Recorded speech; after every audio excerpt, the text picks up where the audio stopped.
أعوذ بالله من الشيطان العالم مريض الرجيم من همزه ونفخه ونفسه.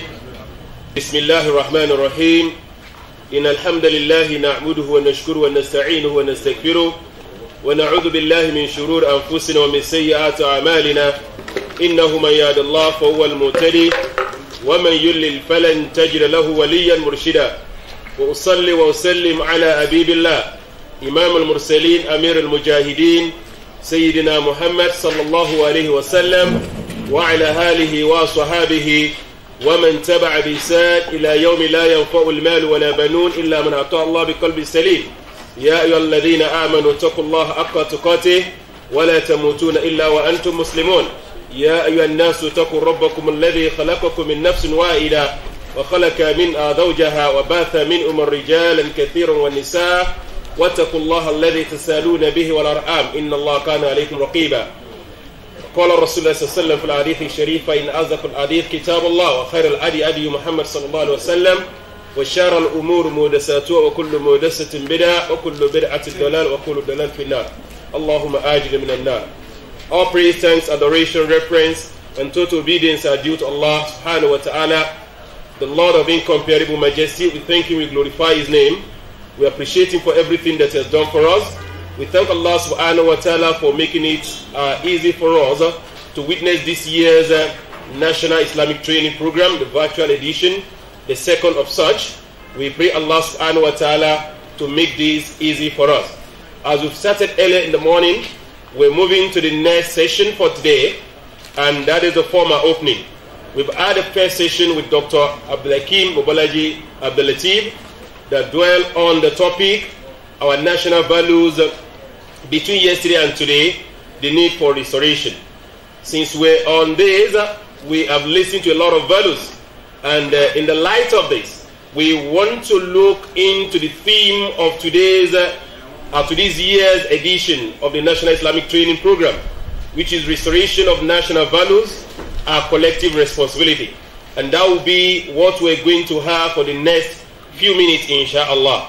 And we have as a panelist to extray the theme for this year's edition in person of the Amir of the Muslim Congress, whom I want to humbly recognize, Al-Hajj Abdulwasi Taiwo Bangala. Inshallah, will be joining us virtually, biiznillah. And we equally have our Grand Imam, our Father Arinan Sheikh. He is a world scholar. He is the chairman of the ulama in Nigeria.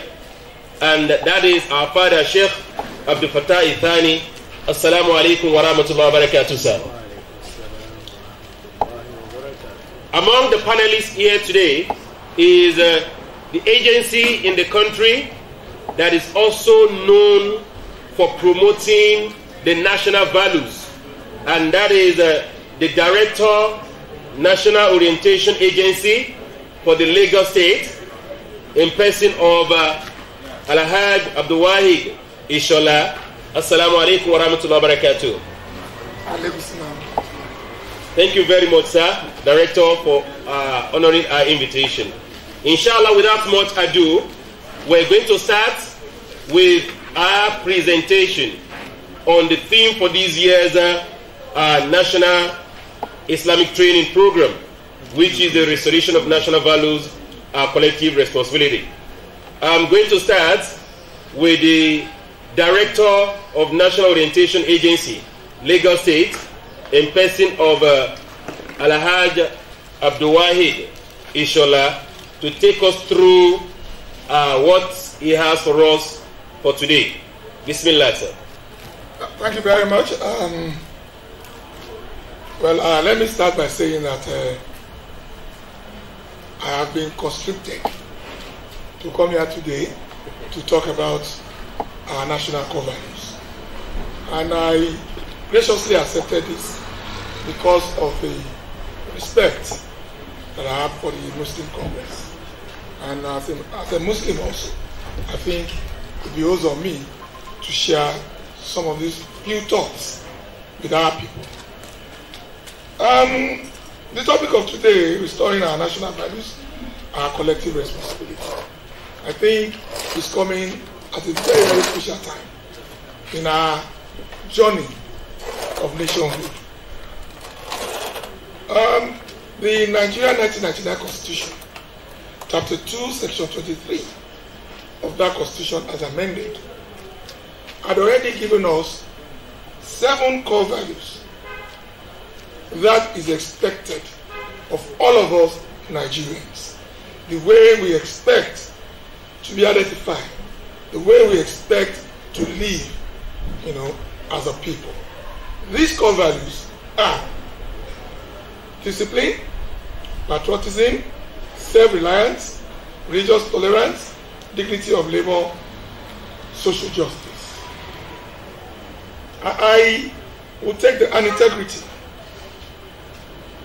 The significance of the above stated national core values cannot be overemphasized, given the fact that they are a form of identity of the Nigerian people and manner in which they want to be addressed as citizens. Our national core values are the way we are expected to conduct our business in the public and in our private lives. Going by the theme that it is our collective responsibility. We have a provision of the Constitution that says these are our core values. It is expected that the leaders in the nation must respect those core values. The followers equally must respect those core values. But unfortunately, I don't know where we lost it from. I want to believe that the period of military interregnum in our polity made us as a people lose some of these core values as enshrined in our Constitution. The federal government of Nigeria, from the inception, have come up with several programs aiming at showing up our core values. Some of those programs are ethical revolution, war against indiscipline, MANSA, and a host of others. Of course, I listened to the first speaker when he made an allusion to the current charge that the National Orientation Agency is running right now. That is, change begins with me. It does not matter where the change begins from. It can start from the leadership or from the followership. The long and short of it is that all of us as a people must change. Of course, we all know the right thing, but we shy away from doing the right thing. Have you ever wondered why, when we move out of the shore of Nigeria, we get to Sena Klein, we obey all the laws there because we know that the institution of government are working.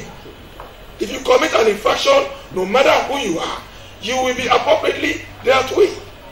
But the moment we get back to the Muritala Mohammed International Airport, we drive against traffic, we jump the traffic lights, we urinate and defecate on the road, we do everything. And we continue to complain, we continue to blame government. Why are we obeying the laws of foreign lands and refusing to obey our own law? Going further, if you go to ordinary Benin Republic, their gendarmes there don't carry arms. They blow the whistle and you must stop. Because their institution of security, of enforcement, is respected by the people. But this is a clime or a country where you see the relationship between the security agency and the people somehow. The respect is no longer there. So let's go on.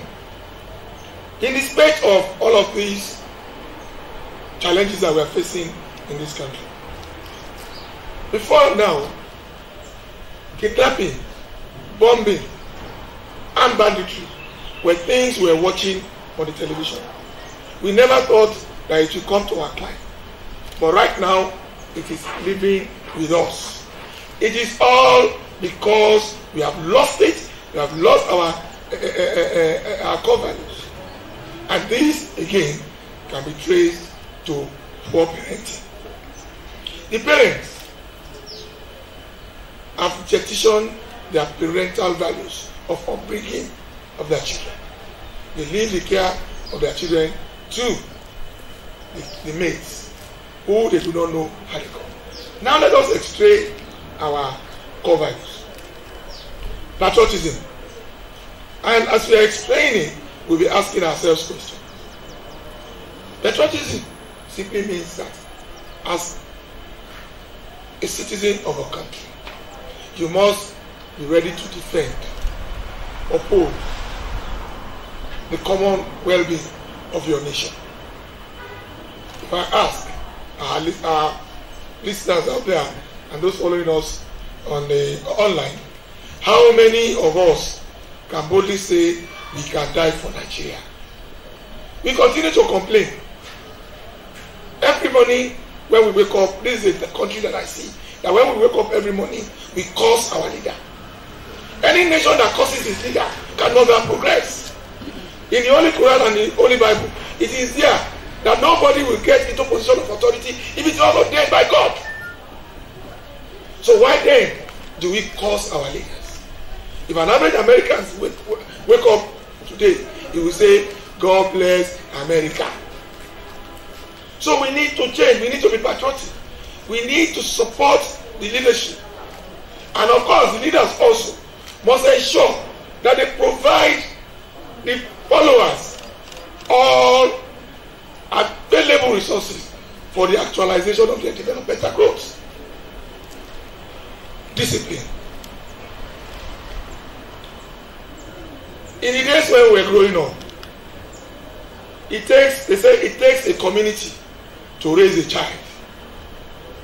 If in a community as a child, if you commit an infraction, an elder within that community will say, the son of who, he will flog you. You dare not get home and tell your parents. Because when you tell your parents will ask you, what did you do?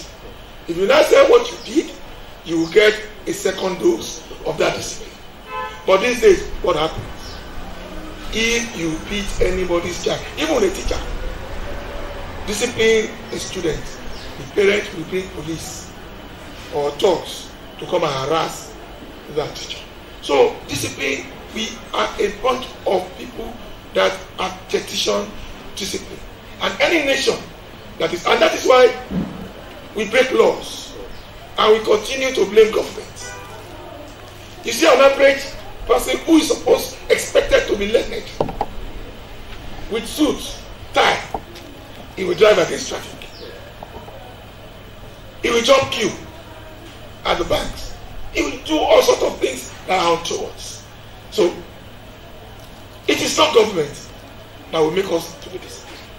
We as a people must decide by choice to be disciplined.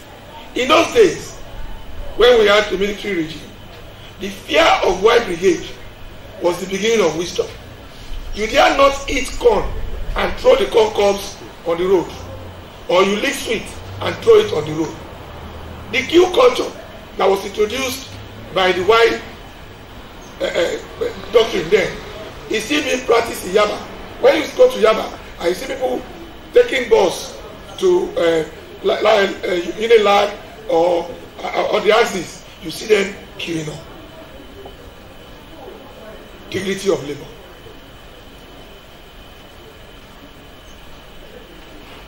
The average cleaner in an office is as important as the managing director in that office. If the cleaner does not do his own job, the managing director will not have a congenial place to sit and work. We must respect everybody and give them the money's worth for the labor they have put in. We must be proud in whatever vocation that we do. Social justice. This is one of the few things that is causing so many problems in Nigeria. I listened to the first speaker also when he made allusion to that and asked a rhetorical question. Do we have justice in our nation?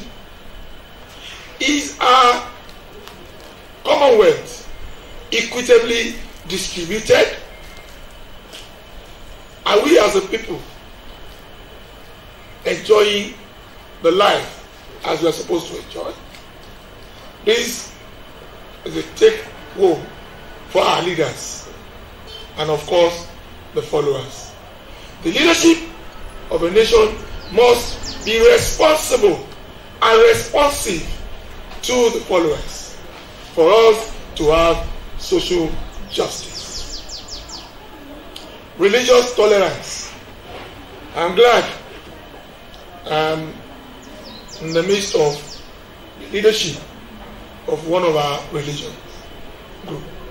Yesterday, I was at the Lagos State Central Mosque, where I met with the leadership of the Muslim in Lagos State. His Eminence, the Chief Imam of Lagos, is out of town.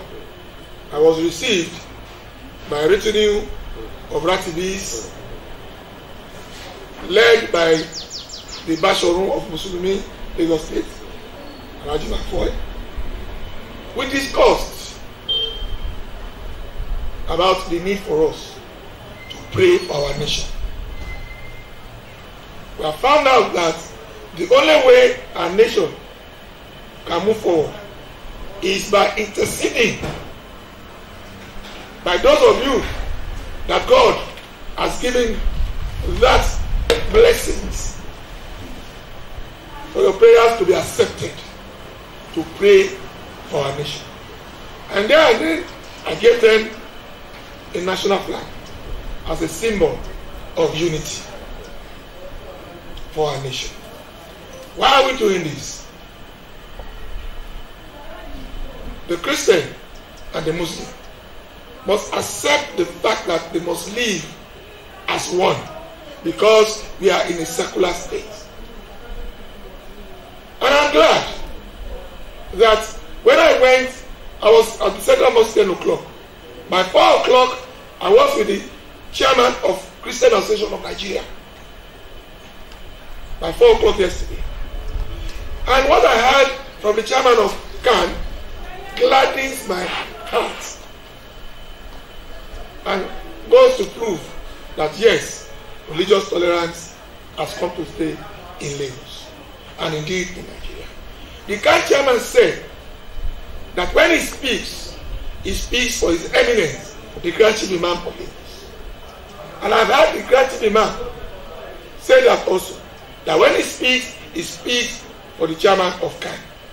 That means that there is synergy between the Muslim faithful and the Christian faithful.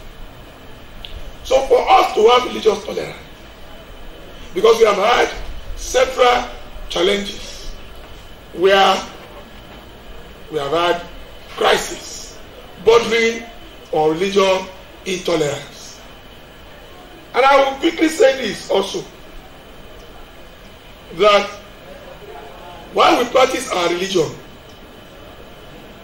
we must be mindful and show respect for the culture of the area that we find ourselves.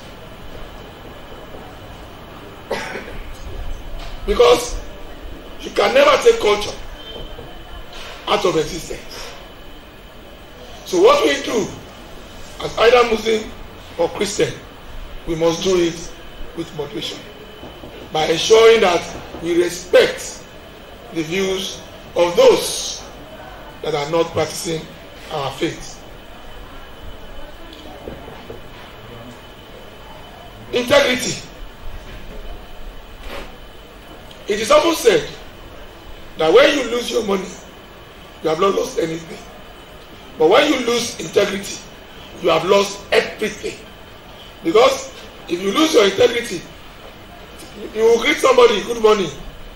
You will go out to look whether it's indeed daytime.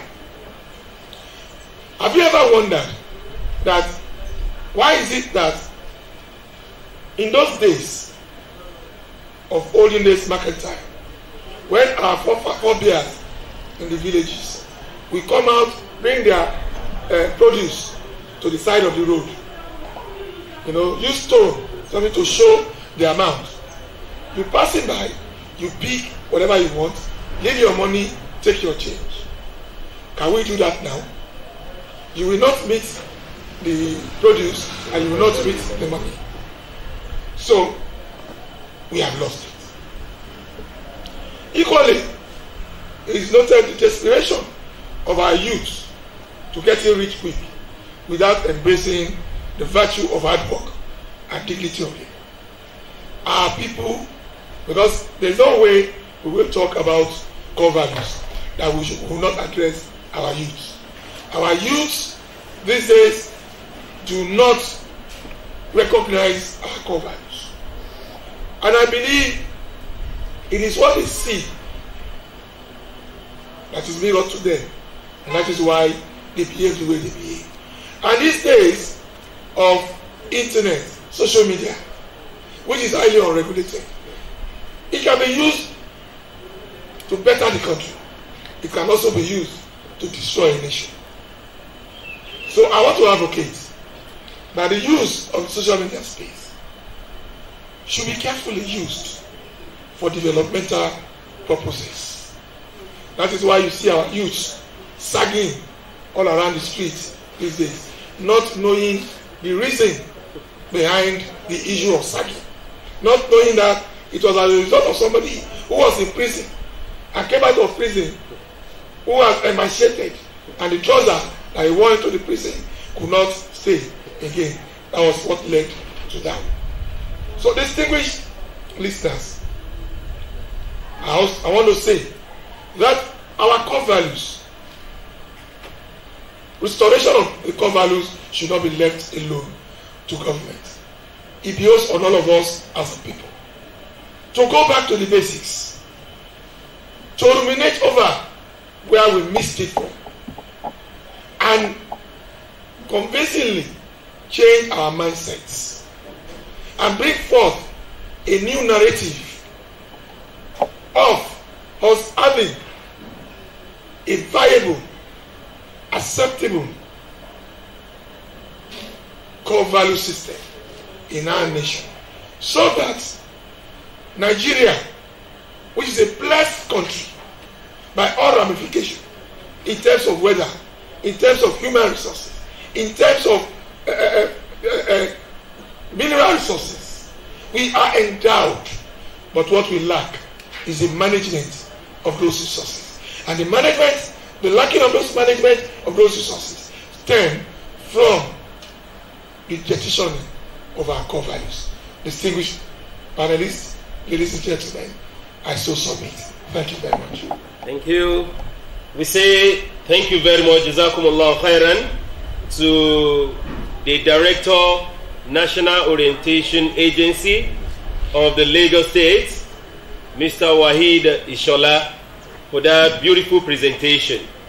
You'll see that the Muslim Congress, National Headquarters, thought it wise this year for us to have a theme tailored towards the restoration of national values, because we knew that we've had all these values before. What happened? What led to all these core values that we have?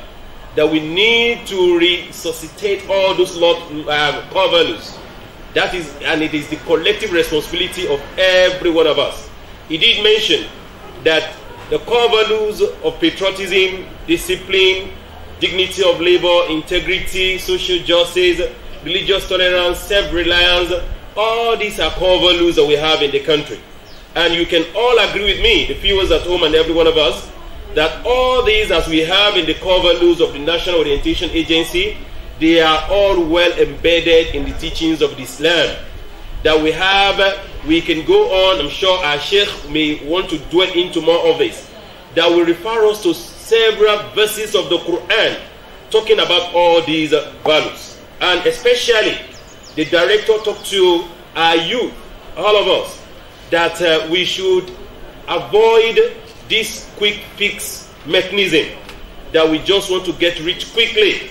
We want to drive the latest car. We want to reside in the beautiful house that we can think of. That we should ensure that we keep to all those things that will make us to live a very comfortable life within the confine of the religious dictate.